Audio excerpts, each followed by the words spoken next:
You could love him, you could loathe him, but one thing you cannot do is ignore him. Kanye West.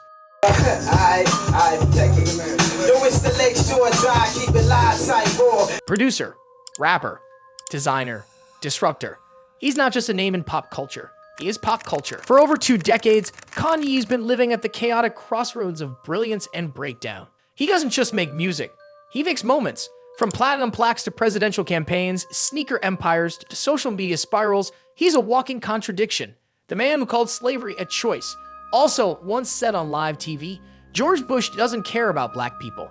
George Bush doesn't care about black people. So, who is Kanye West? A visionary reshaping art and culture? Or a provocateur consumed by ego? Let's take a deeper look. Segment 1, The Rise of Yee. Through the wire, through the fire. Before the Yeezy empire, before the headlines and hot takes, there was a kid from Chicago. Louis Vuitton backpack, pink polo shirt, and a dream way too big for the box the industry tried to keep him in. Kanye Omari West wasn't handed the spotlight, he seized it. He began as a producer, flipping soul samples into heat. In 2001, he helped craft Jay-Z's The Blueprint, a landmark album that shifted the sonic DNA of hip-hop. But still, they didn't see him as a rapper, just a beat guy. Then in 2002, fate intervened. A near-fatal car crash left his jaw shattered in 3 places. Most people would hit pause. Kanye, he hit record. He rapped through the wire with his mouth literally wired shut. I drink a boost for breakfast and ensure for dessert. It wasn't just a song, it was a statement. Pain turned into poetry. Survival turned into a sound. When the college dropout dropped in 2004, it was a revelation.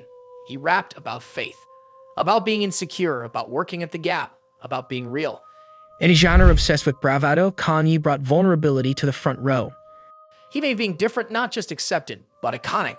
Artists like Drake, Kid Cudi, and even Tyler, the Creator, they walked through a door Kanye kicked open. Segment 2, The Flip, I'ma Let You Finish. Then came 2009, the VMAs, Taylor Swift. Kanye storms the stage, Hennessy in hand, and drops that line. Yo, Taylor, I'm really happy for you. I'ma let you finish, but Beyonce had one of the best videos of all time. Yo, Taylor, I'm really happy for you. I'm gonna let you finish, but Beyonce had one of the best videos of all time. It became meme history, late night joke fuel. But for Kanye, it was something else. It was a shift. No longer just the underdog artist, he became the center of controversy. The rebel became the headline. What followed was a decade of highs and hellstorms. He doubled down on provocation. Apologies came late, if at all. In 2016, after a string of erratic behavior and onstage rants, Kanye was hospitalized. Diagnosed with bipolar disorder, he later called it his superpower. But that power often looked like chaos. Interviews blurred into confessionals. Tweets became therapy. One minute he was quoting scripture, the next he was feuding with celebrities. Fans began to wonder, was he bearing his soul or branding his breakdown? Was the vulnerability real or rehearsed? With Kanye, the line between pain and performance has never been easy to see. Segment 3, Yee versus the world. In 2018, Kanye officially became Yee. A name change, a symbol, a rebrand, and with it came the storm. He donned the red MAGA hat, said he loved Trump. And then, when you hear about slavery for 400 years, for 400 years, that sounds like a choice. Those words exploded like a grenade. Critics called it betrayal. Even his biggest fans were left stunned. How did the man who made Jesus Walks turn around and say that? And then, just when you thought the saga couldn't get wilder, he ran for president. He held rallies. He cried on stage. He spoke about abortion, Harriet Tubman. He had just over 60,000 votes. Was it politics, performance art, or a man unraveling live on the world's timeline? He tweeted his campaign posters, stood beside walls of silence, and dropped sound bites that split the internet in half. His campaign lacked structure, but not spectacle. It was part confession, part chaos. And for many, it marked the moment Yee stopped challenging the system and started spiraling outside of it. Segment 4, the billionaire who dared them to cancel him. While the music divided fans, the fashion multiplied his fortune. Yeezy wasn't just a shoe, it was a movement, a cultural reset, a new religion in streetwear. In collaboration with Adidas, the brand generated over $1.5 billion in annual revenue.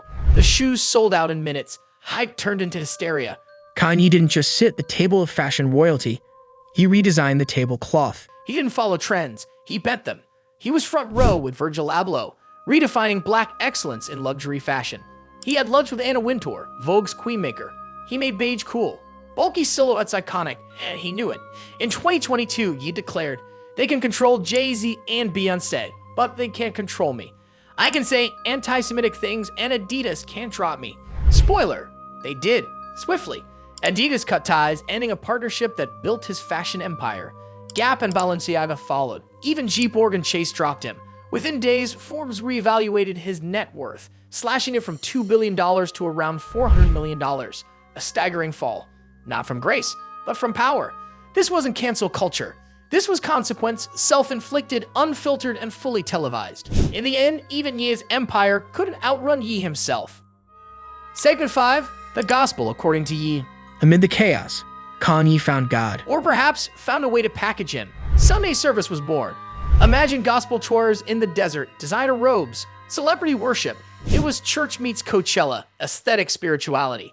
The beats were holy, but the branding was flawless. Then King Jesus is king. No cursing, no ego, just redemption, allegedly. To some, it was a genuine return to faith. To others, another Kanye rebrand, this time as a holy man in Yeezys. Even in worship, the question lingered, was this faith or just another persona? He talked about God more than Gucci. He held Sunday services in stadiums. He remixed gospel with ego.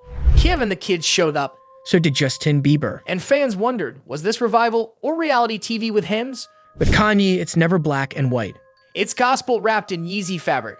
It's salvation sold at merch stands. Still, people sang, people cried, people bought in. Because when Ye moves, the world watches even when it doesn't understand. Segment 6, the man, the pain, the public. Beyond the brands and breakdowns is the man.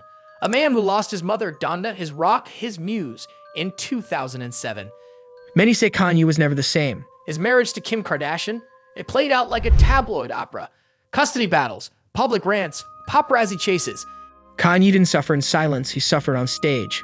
And we watched. Every click, every share, every retweet. Maybe we didn't just witness the unraveling. Maybe we enabled it.